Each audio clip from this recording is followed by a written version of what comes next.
Samantala mga kabrigada, ang presyo naman ng karneng baboy sa ilang pamilihan sa Metro Manila nananatiling mataas.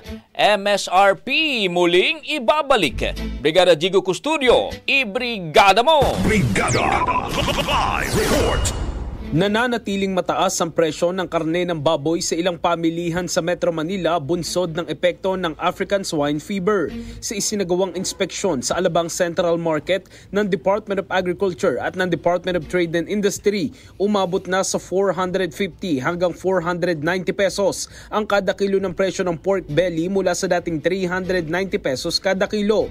Umaaray ang mga nagtitinda dahil lumiit ang kanilang kita dahil sa pagtaas ng presyo. Dahil dito, pinag-aaralan na ng DA na ibalik ang pagpapataw ng maximum suggested retail price para sa pork products.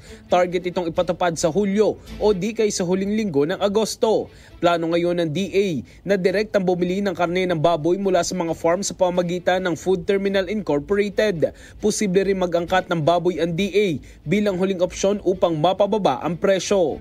In the heart of changing lives, ako si Brigada Jigo Custodio ng 105.1 Brigada News of Manila, the Music News Authority. Ang bahaging ito ay hatid sa atin ng NutriCleanse Herbal Capsule. Linis tiyan, sexy tiyan.